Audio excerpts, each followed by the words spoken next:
Mini चांदणी या प्लॅन्टला भरपूर फुले यावे यासाठी आपण आज त्याला काय काय पोषक तत्वे द्यायचे आहेत हे बघणार आहोत। ओम साईराम, तुमचे माझ्या व्हिडिओमध्ये स्वागत आहे। व्हिडिओ कुठे न स्किप करता पूर्ण बघा आणि आवडल्यास लाईक आणि सबस्क्राईब करा। तर हे मिनी चांदणीचे जे प्लॅन्ट आहेत हे मी कटिंगपासून ग्रो केले होते आणि हे प्लॅन्ट कटिंगपासून एकदम छान असे पद्धतीने ग्रो होते। त्याचबरोबर ह्या प्लॅन्टला माती कशी वापरायची, तर माती, शेणखत, कोकोपीट, थोडंसं बोनव्हील, त्याच्यानंतर थोडंसं वाळूचं प्रमाण, हे सर्व एकत्र घेऊन आपण हे कटिंगपासून ग्रो केले होते। तर साधारणतः 1 वर्षाचे माझे हे प्लॅन्ट आहेत आणि तुम्ही बघू शकता एकदम सुंदर असा त्याचा लुक आलेला आहे आणि टोपियारीसारखे ते प्लॅन्ट दिसते। याची टोपियारी पण खूप सुंदर प्रकारे होते आणि असं घनदाट एकदम मोठ्या वृक्षासारखं हे प्लॅन्ट झाले आहेत। तर यासाठी कुंडी निवडताना तुम्ही 10 ते 12 इंच इतकी कुंडी घ्या। त्यामध्ये एकदम छान पद्धतीने कटिंग ग्रो झाल्यानंतर हे कटिंग लावा। त्याचबरोबर याला सूर्यप्रकाश कसा द्यायचा, 5 ते 6 तासाचा सूर्यप्रकाश याला पाहिजे राहतो। त्यानंतर तुम्ही याला पाणी जर म्हणाल तर उन्हाळ्यामध्ये तुम्ही 1 टाईम भरपूर असे पाणी द्या आणि ते जे पाणी आहे ते आपल्या कुंडीच्या ड्रेनेज होलमधून बाहेर आले पाहिजे आणि आपले ड्रेनेज होल एकदम व्यवस्थित आहे हे पण चेक करा। त्यानंतर याला खत हे लावल्यानंतर किती दिवसांनी द्यायचे, तर 3 ते 4 महिन्यांनी तुम्ही याला परत शेणखत द्या। म्हणजे आपल्या प्लॅन्टला हे ज्या भरपूर आणि कळ्या आणि फुलं आलेले आहेत ते भरपूर प्रमाणात येतात। आता माझ्या प्लॅन्टला बघा तुम्ही, भरपूर असे कळ्या आणि फुले यायला सुरुवात झालेली आहेत। त्याचबरोबर हे थोडेसे हिवाळ्यामध्ये डोरमन्सीच्या पिरियडमध्ये जाते, पण त्यावेळेस याला कुठल्याही प्रकारचे खत द्यायचे नाही। पण मार्च महिना संपल्यानंतर लगेच याला थोडीशी वरचेवर छाटणी करून शेणखत द्या।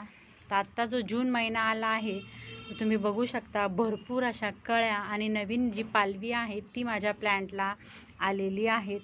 त्यानंतर हे प्लॅन्ट जे आहे, जे आपल्या प्लॅन्टवरती फुले येतात, हे बघा, तर ह्या ज्या काही पिवळ्या पडलेल्या कळ्या आहेत, हे जास्त जर पाणी झाले प्लॅन्टला तरीही आपल्या ज्या कळ्या आहेत त्या पिवळ्या पडण्याची शक्यता असते। त्यामुळे जर माती सुकलेली असेल तरच पाणी द्या, अन्यथा पाणी देऊ नका।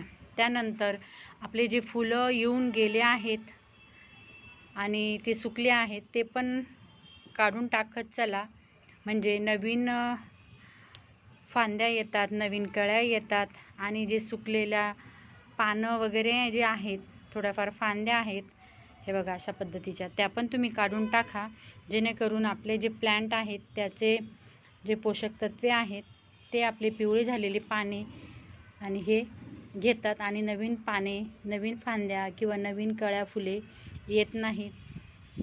त्यानंतर तुम्ही याला कुठला स्प्रे द्यायचा किंवा कुठल्या प्रकारचे यावर किड्यांचा प्रादुर्भाव होतो का, तर याच्यावरती व्हाईट किड्यांचा प्रादुर्भाव होतो। हे जे खालचं जे आहेत याच्या मागे व्हाईट किड्यांचा प्रादुर्भाव होतो। आपल्या प्लॅन्टला तुम्ही आता बघू शकता कुठल्याही प्रकारचा किड्यांचा प्रादुर्भाव नाही आहे। तर यासाठी तुमच्या प्लॅन्टला जर काही किड्यांनी अटॅक केला असेल तर तुम्ही याला नीम ऑइलचा स्प्रे द्या आणि तुमच्या प्लॅन्टला जर जास्त प्रमाणात जर असेल तर त्यामध्ये थोडंसं शॅम्पू किंवा हँडवॉश टाकून त्याचाही स्प्रे करा। त्यानंतर तुम्ही आपले जे प्लॅन्टची ही जे पाने आहेत ती चांगल्या पाण्याच्या स्प्रेने एकदा परत स्वच्छ धुवा, म्हणजे पूर्णतः यावरील कीड जे आहेत ते निघून जाते।